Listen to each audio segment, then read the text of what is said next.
जय हिंद साथियों, रात को 12 बजे देश में आजादी का जश्न मनाया गया। कहा गया देश को दूसरी आजादी मिल रही है।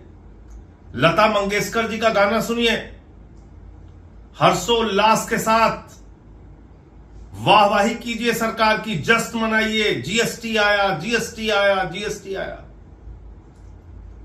इसी उत्साह के साथ भारत की सरकार ने और देश के प्रधानमंत्री ने जीएसटी देश के ऊपर लागू की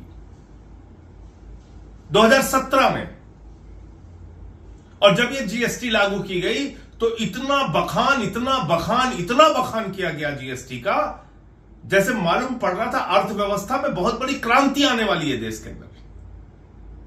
हम लोग चिल्ला रहे थे, कह रहे थे कि ये गलत हो रहा है। नहीं सुनी गई बात। मिडिल क्लास की कमर तोड़ दी गई, आम आदमी की कमर तोड़ दी गई। लाखों करोड़ रुपए टैक्स का बोझ इस देश की जनता के ऊपर लादा गया, जानबूझ के लादा गया। और तब बताया गया जश्न मनाइए, खुश हो जाइए कि आपका टैक्स बढ़ाया जा रहा है। यह हुआ इस देश के अंदर। और जीएसटी के नियमों में एक दो बार नहीं, सैकड़ों बार बदलाव करने पड़े। इसके अलावा डीजल के नाम पे, पेट्रोल के नाम पे लाखों करोड़ का टैक्स लिया गया। और आज प्रधानमंत्री जी को 8 साल के बाद नींद से जागकर यह बताना पड़ रहा है कि नहीं नहीं, अब हम फिर एक क्रांतिकारी परिवर्तन लेके आए हैं। देखिए, हमने जीएसटी कम कर दिया। तो बढ़ाया क्यों था? 8 सालों तक इस देश की जनता को लूटा क्यों था? प्रधानमंत्री जी, जो लाखों करोड़ रुपए इस देश की जनता के जेब से टैक्स के नाम पे लूटा गया है, वो पैसा उनके खातों में वापस कीजिए। आपने अपने मित्रों, अपने दोस्तों को तो लाखों करोड़पति बना दिया, उनको रेल दे दिया, सेल दे दिया, बिजली दे दिया, पानी दे दिया, सड़क दे दिया, एयरपोर्ट दे दिया, पोर्ट दे दिया, सब कुछ दे दिया। इस देश की जनता को क्या दिया? उससे टैक्स के नाम पे अवैध वसूली की।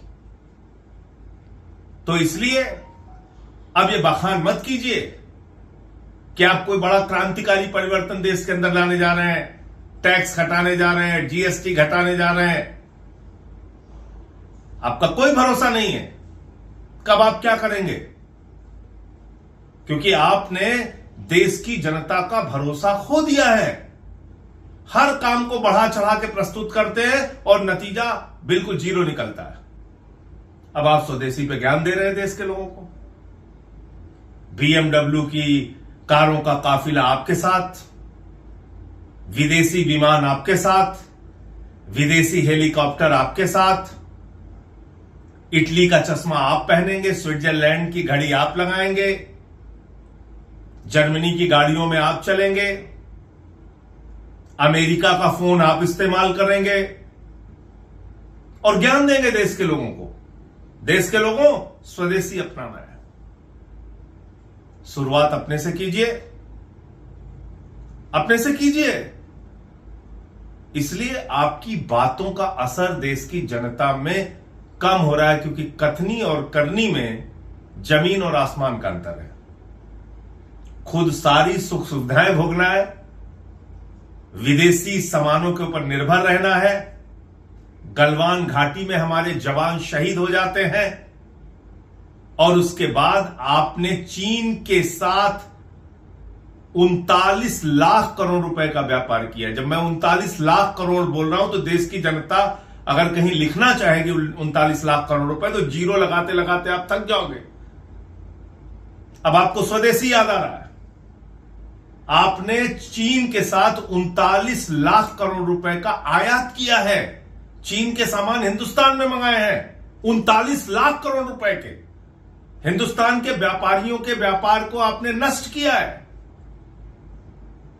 तो कभी आपके लोग कहते हैं अब चीन के सामानों का बहिष्कार करो, अमेरिका से अच्छे संबंध हो जाते हैं, आप कहते हैं अमेरिका से सामान खरीदो, फिर कहते हैं अमेरिका के सामानों को बहिष्कार करो। आपकी नीति क्या है? किस ओर देश को लेकर जाना चाहते हैं आप? अब अमेरिका ने 50% टैरिफ आपके ऊपर लगाया और आपने कपास के ऊपर लगने वाला 11% आयात शुल्क जीरो कर दिया, हिंदुस्तान के करोड़ों किसानों को बर्बाद कर दिया। यह है आपकी अर्थनीति, यह है आपका आर्थिक व्यवस्था के बारे में ज्ञान।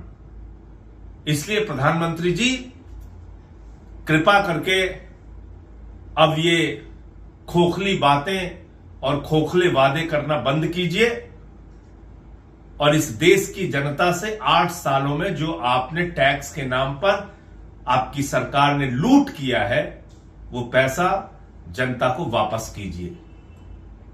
तभी इस देश का आम आदमी मजबूत हो सकता है। जय हिंद।